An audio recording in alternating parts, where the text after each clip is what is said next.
Howdy, and welcome to Mo's World, the baseball podcast. Yep, another baseball podcast, where here we talk about baseball like a few friends sitting at the bar. Awesome! We're excited to bring you our latest episode. If you enjoy the podcast, please spread the word to your friends. Alrighty, is it too early to talk about Team USA in assembling for the World Baseball Classic? Well, the roster's not set yet, but the current Team USA, whoo! Look at this lineup, right? Catches Cal Raleigh, Will Smith. Infielders, Bobby Witt Jr., Gunnar Henderson, Brice Turang. Outfielders, Aaron Judge, Corbin Carroll, Pete Crow-Armstrong. Designated hitter, Carroll and Schwarber. Starting pitchers, Paul Skenes, Tarik Skubal, Joe Ryan, Logan Webb, Matthew Boyd, Clay Holmes, Nolan McLean. Relief pitchers, Mason Miller, David Bednar, Griffin Jacks, Garrett Whitlock, and Garrett Cleavinger. Holy shit. This is better than an all-star team at the moment. The offense alone is terrifying. Holy crap. We got Judge, Raleigh, and Schwarber each topped 50 home runs this year, while Witt, Carroll, Crow-Armstrong all have at least one 30-30 season in the books. Henderson hit 37 homers and stole 24 bases in 2024. So, wow. But, a lack of offense is not why Team USA has only won a single WBC in 5 tries. The team's pitching, it's been pretty shitty. And this team, though, has a lot of pitching. And maybe it has something to do with the time of year. The pitches are not quite there yet. I kind of wonder that. Or if they really want to let loose in early March. That's the thing. 2026 will be the 20th anniversary of the World Baseball Classic. This year, we'll be featuring some pretty intimidating lineups. Besides the USA stacked team, do not forget some of these other teams that are participating. The breakdown so far, well, it looks like there's going to be 20 national teams divided into 4 pools. And the pool breakdown, Pool A is going to be in San Juan, Puerto Rico. It's going to be with Puerto Rico, Cuba, Nicaragua, and Chinese Taipei, and the Netherlands. Pool B is going to be over in Houston, Texas, and that's going to be the United States, Mexico, Canada, Colombia, and Brazil. Pool C is going to be in Tokyo, Japan, and it's going to be Japan, South Korea, Australia, the Czech Republic, and Italy. Pool D will be over in Miami, Florida, and that's where the Dominican Republic, Venezuela, Great Britain, Israel, and Panama will be playing. So basically, 16 teams are qualified by finishing in the top 4 of their pools, as it was in the 2023 World Baseball Classic. The qualifying teams are Nicaragua, Chinese Taipei, Colombia, and Brazil. Well, they earned their spots through qualifying and tournament play early this year. So the tournament will take place from March 5th to March 17th.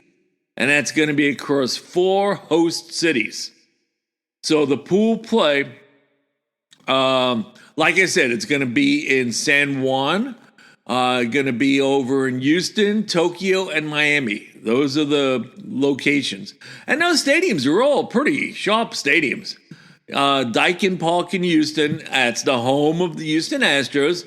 So they seat 41,168 there. Then you have Lone Depot Park in Miami. That's home of the Marlins. and they seat 37,442. Of course, that's never been filled in a regular season game in the history of the Miami Marlins, probably, so they'll get much better attendance for the WC than they do for a Miami Marlin game, unfortunately. Small stadium in Puerto Rico. That's the Hiram Bithorn Stadium in San Juan, and only seats about 18,264. And then we have the Dome, the Tokyo Dome in Japan. The nice big stadium over there. That seats 43,500. And Japan has 7 domed stadiums, and they're mostly built for baseball. But the Tokyo Dome remains the largest of them all, and it's going to be the host of it's the host stadium of the Yomiuri Giants. So there'll be some strong rosters out this year. Not finalized yet, but take a look at we talked about the USA team, but the Dominican Republic.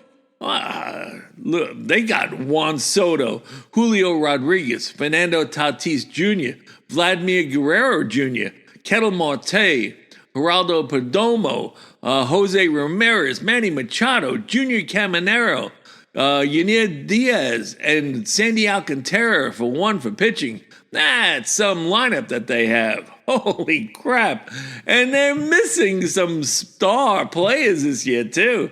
The Dominican team has recently confirmed that 2 players who hope to participate will not be.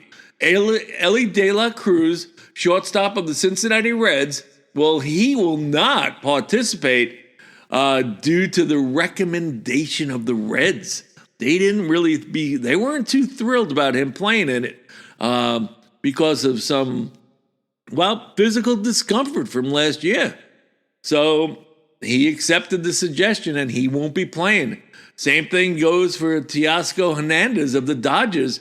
It's a personal decision for him.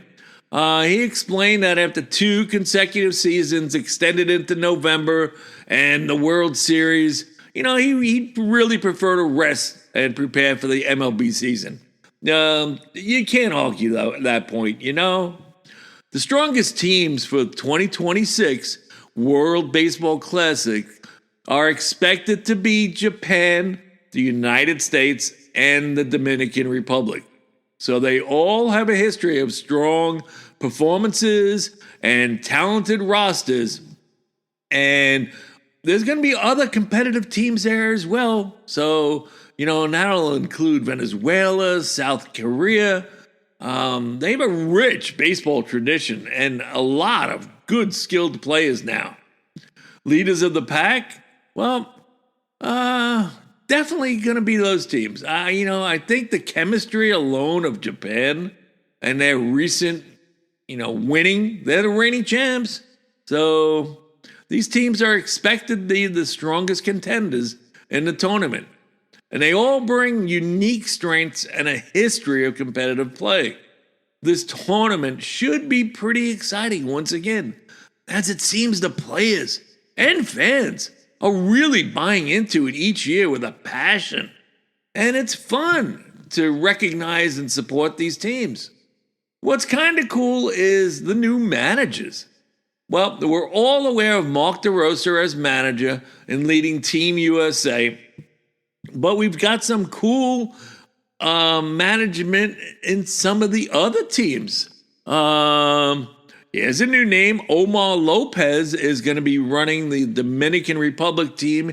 Yadier Molina will be manager in Puerto Rico. In Cuba, it's Armando Johnson. Mexico is Benji Gill. Ernie Witt is going to be the manager for Canada.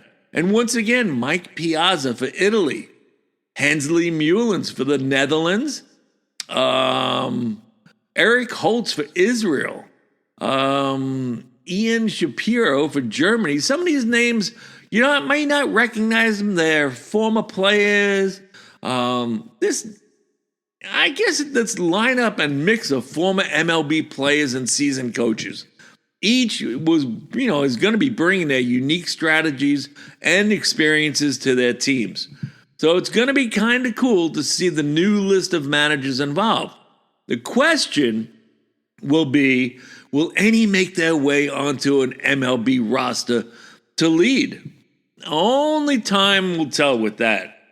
And speaking of time, it's Christmas. December 25th is approaching. It's here. It's gone. And we're still talking about free agent moves.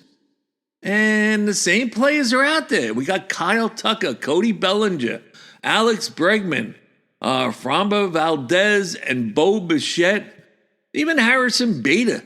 I thought some of these guys would be moved by now. I'm hearing a lot of different teams, still with Bregman, the Red Sox, and Tigers.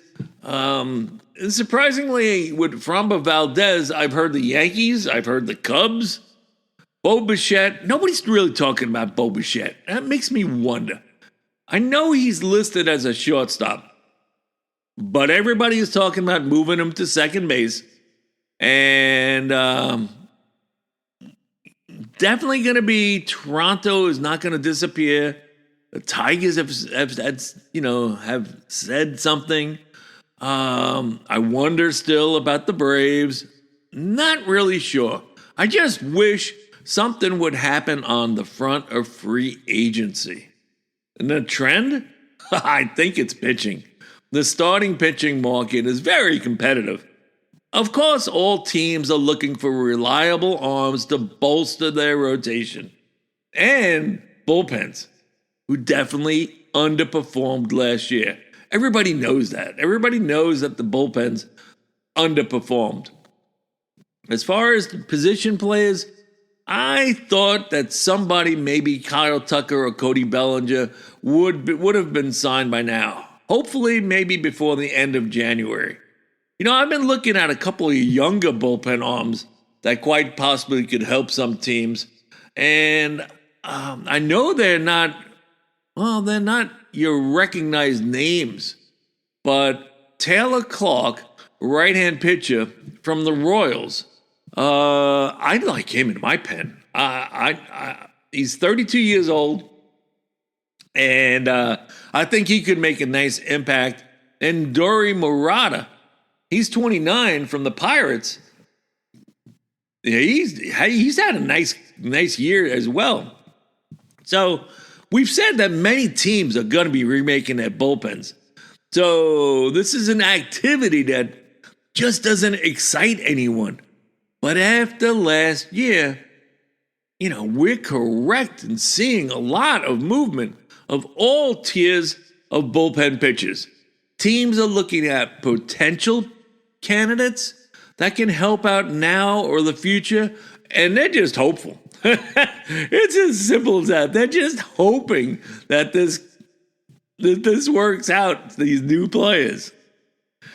Looking back on this past year, I've had the question of what's my favorite podcast? What did I like doing?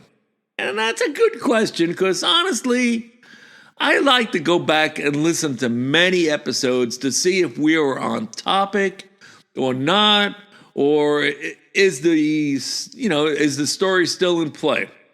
So from the first podcast, I'd have to say that my top 5 episodes, I'm going to go with Season 1, Episode 1, the Ted Williams OPS Rockstar.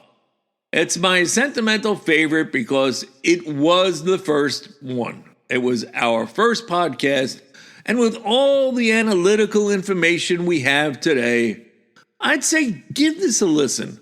Yeah, I'm sorry. The production does suck. Of the sound.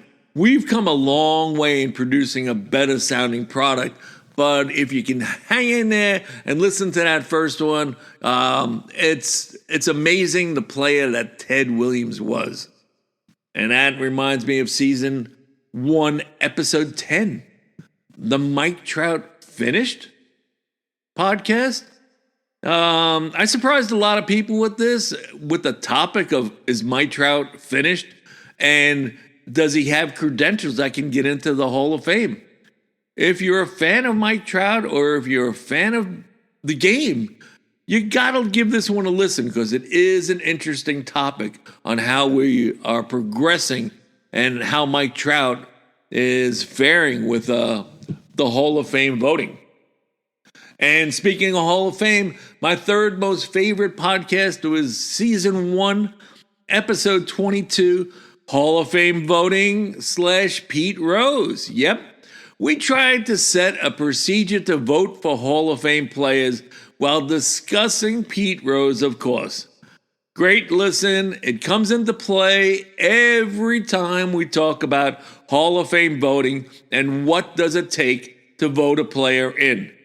You know, I don't want any more Harold Baines players being voted in, so that's why this is still a good topic to listen to. My fourth favorite episode, Season 2, Episode 3, Steroids, 30 years later. Holy crap.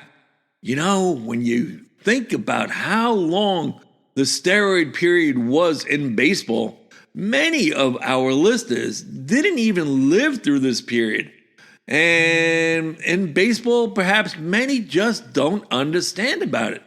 Still hits home to me, still a great listen. I've gone and flip-flopped on a couple of topics through steroids.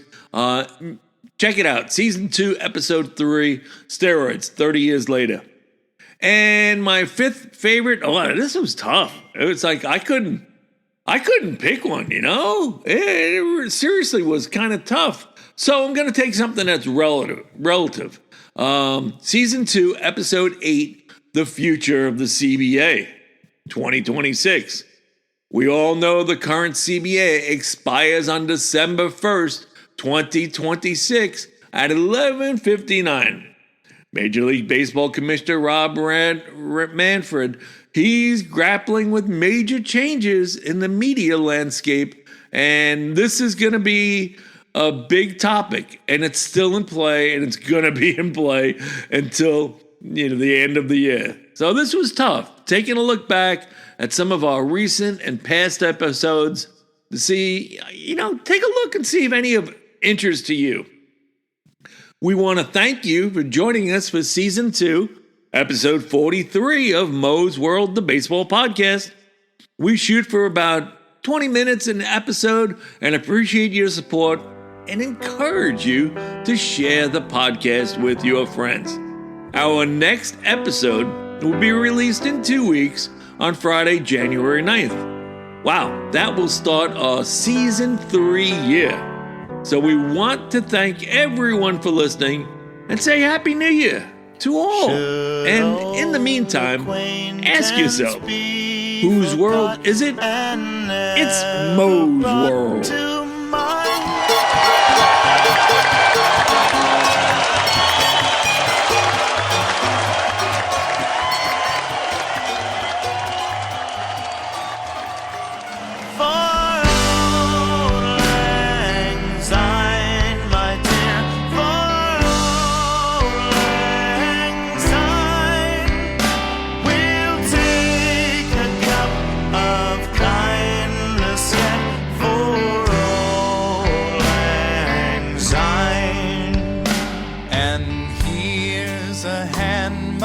Trusty friend.